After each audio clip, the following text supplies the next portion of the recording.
Greetings and welcome to Walking Through the Word.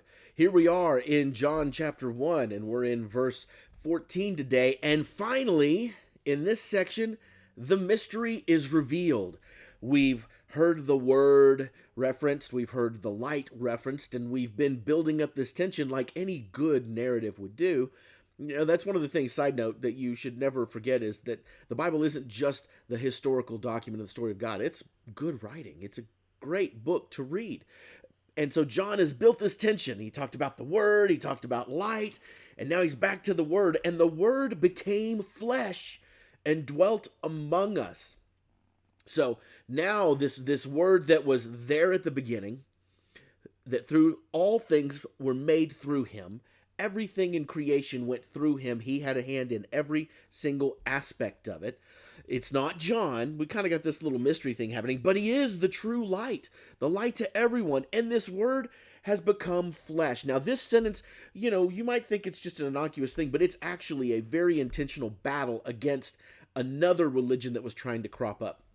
See, there was this other group called the Gnostics with a G. The G is silent. The Gnostics, the Gnostics.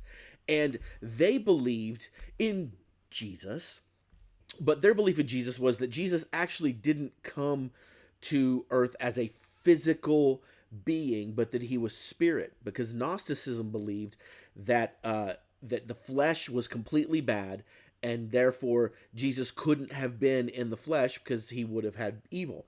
And instead he was just spirit because spirit is good. So John, in making this statement here, the Word became flesh and dwelt among us, is a very strong statement against the idea that the Gnostics were trying to say that Jesus was just a spiritual being and we need to be spiritual beings like Jesus. And John said, no, that is not it at all. He actually came down. And this is an important theological idea also, that Jesus is fully man as well as fully God.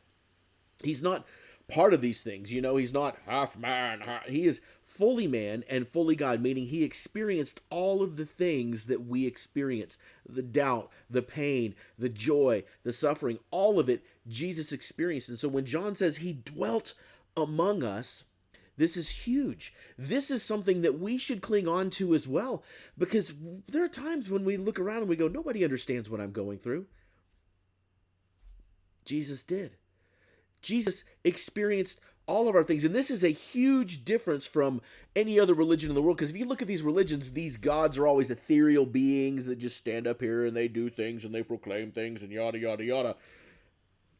Scripture tells us that he actually came down and he skinned his knees and he woke up with sore muscles from working hard. And he got exhausted.